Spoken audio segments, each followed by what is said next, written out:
We're the real Hebrew Israelites. Shalom. We're the real Hebrew Israelites coming to you week in and week out, prophesying the return of the Most High, prophesying the downfall of this so-called American society, this so-called British society, so-called Chinese, Russian world society. The Most High is coming back, and he's bringing his son to set up the everlasting kingdom with the Messiah, whose pure Hebrew name is Yahweh Shai. All right? It's not Jesus. It's not Zeus. All right? The letter J wasn't a letter to 1600s. All right? So the Most High has raised up his prophets as he did in days of old to let his people, the so-called Latino, so-called Negro, so-called Native American Indian, know their true heritage and their true culture. The true heritage and their true culture is that we're from the actual tribe of Israel. There's somebody over there in Israel right now being an imposter. All right? They're an imposter. They're not the real Hebrew Israelites. Somebody give me Revelations 2 and 9, man. Somebody over there has stolen our identity, man. So they stolen our identity, and right now so-called Negro, Latino, and Native American Indian don't know who the hell they are. So all praise and honor Yahweh Ba'ashem, Yahweh Shai. Double honors to the elders out in New York at GMS, bringing out this word faithfully for 25 to 30 years. Honors to all the brothers around the world, lifting up the standard of Yahweh Ba'ashem, Yahweh Shai as well. All right? So give me Revelations 2 and 9. This is Revelation 2 and 9. I know thy works in tribulation, in poverty, but thou art rich. And I know the blasphemy of them which say they are Jews, and are not, but are the synagogue of Satan. So somebody has sinned and going around and acting like if they're a Jew. That's why they call themselves Jewish. But the suffix ish means like. All right? Something like. So if you say to a man, you're acting real girl-ish right now, does that mean that they're a girl or acting like a girl? That means they're acting like a girl. If you ask someone and say you're being real devilish right now, does it mean they're the devil? No, they're acting like the devil. Unless they're a white man, because they are the devil. Alright? So the Most High right now is waking up his people to the fact that we've been robbed, we've been spoiled. Give me that in Isaiah 42. Alright? That what is it? 42, 24. I think we're in prison holes. Alright? So right now we've been enslaved, man. We're in captivity, man, and our identity has been stolen. 42, yeah, 42, 42. And give me and also give me Psalms, I think 144. And it's talking about falsehood. Because right now we gotta expose the truth to these bastards who have stolen our identity, man. And right now you got the day is so-called Sunday, and you got bad people ripping and running, you know what I'm saying? Going to these so-called harlot houses, and you can get, go ahead and give me Jeremiah 7, harlot house.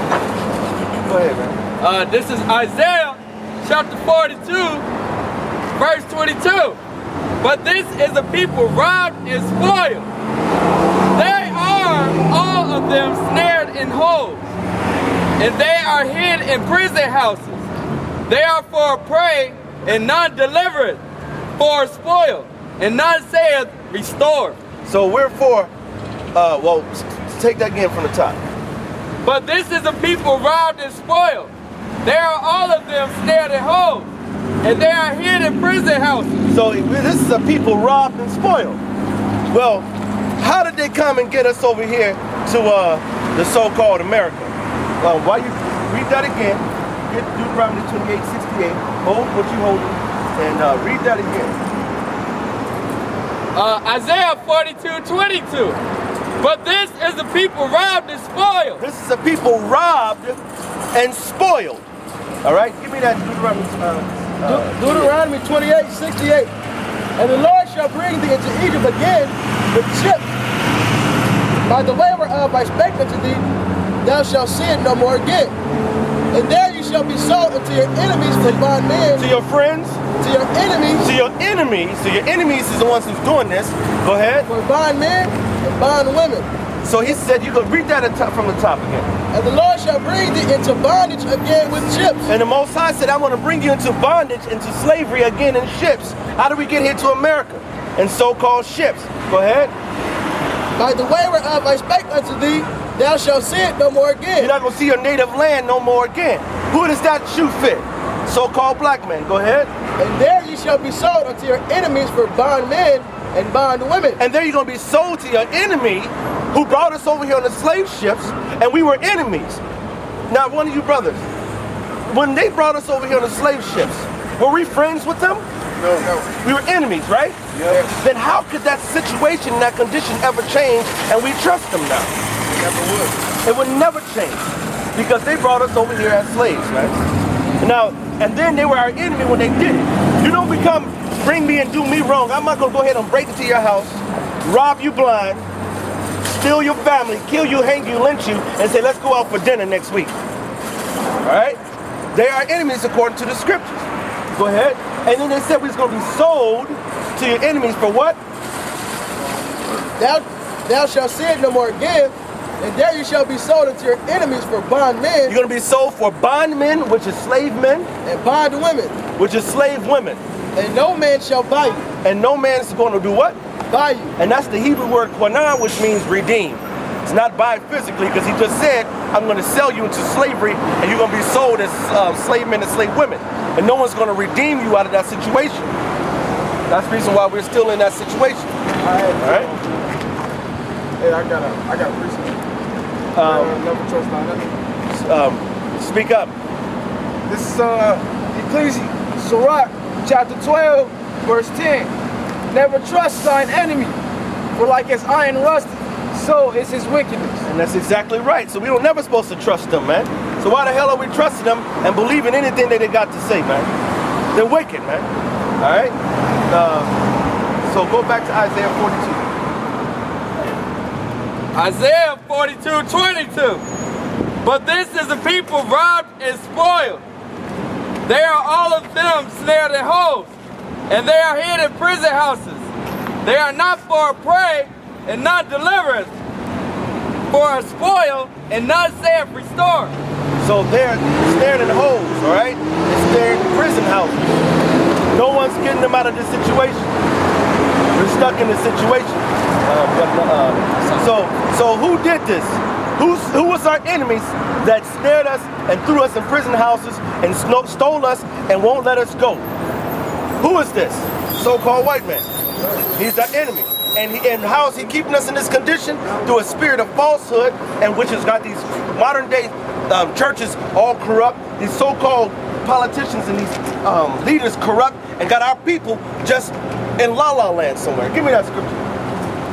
This is Psalms 144:8. Whose mouth speaketh vanity? Start at 7. Psalms 144, verse 7.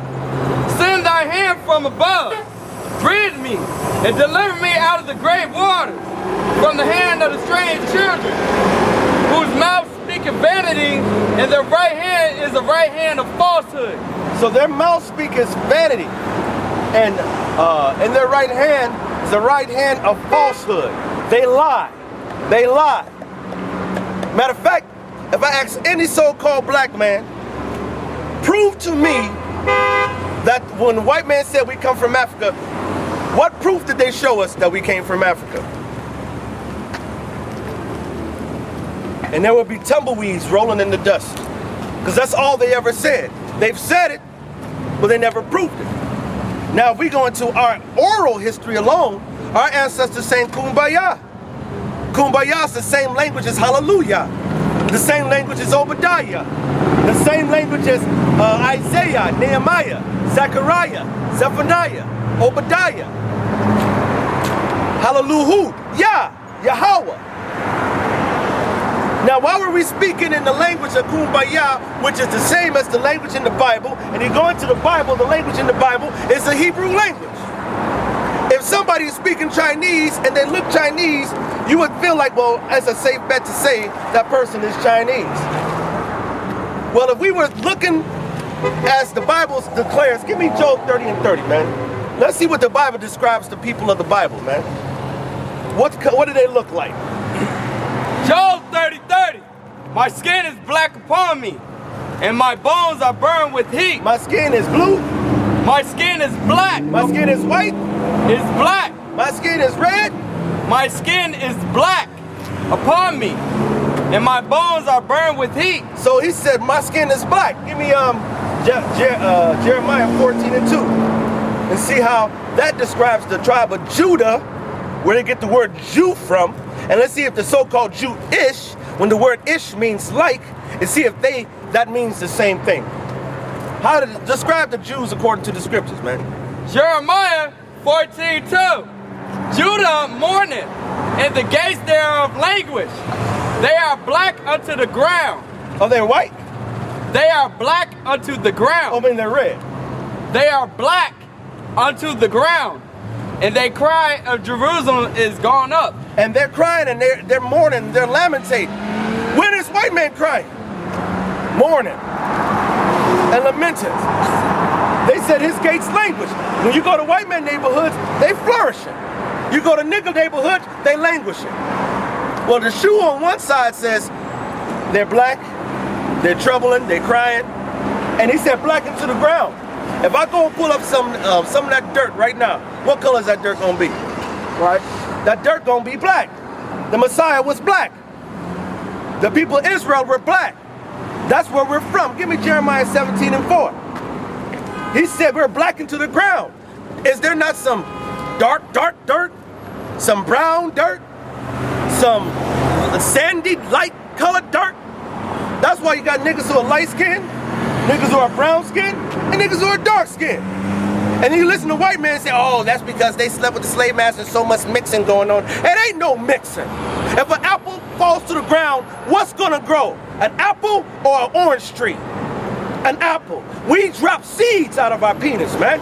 That seed goes into a woman, then that woman child, whatever that woman is, it don't matter. It's what that seed that was planted.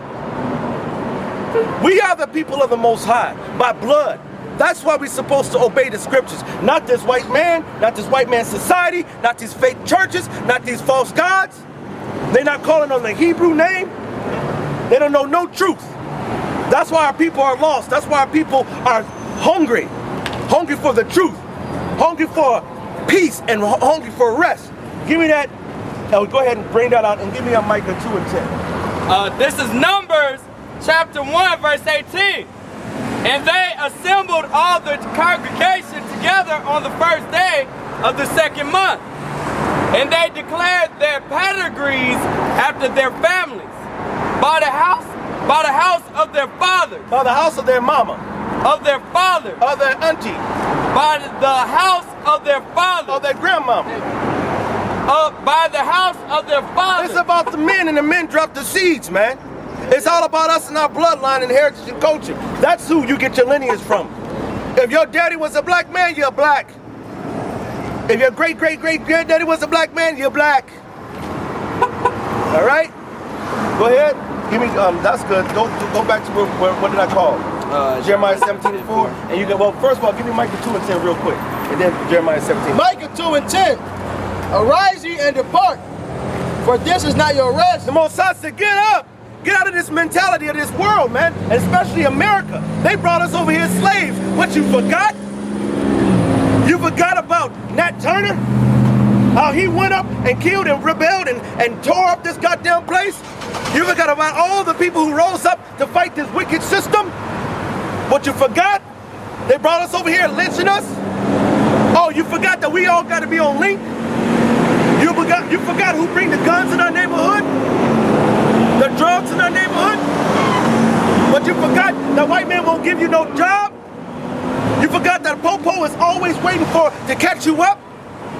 You forgot that they go ahead and put a boot in your car that you paid $25,000 for. If you can't pay the $500 fine, it turns to a $1,000 fine. Next thing you know, they'll take your $25,000 car for nothing.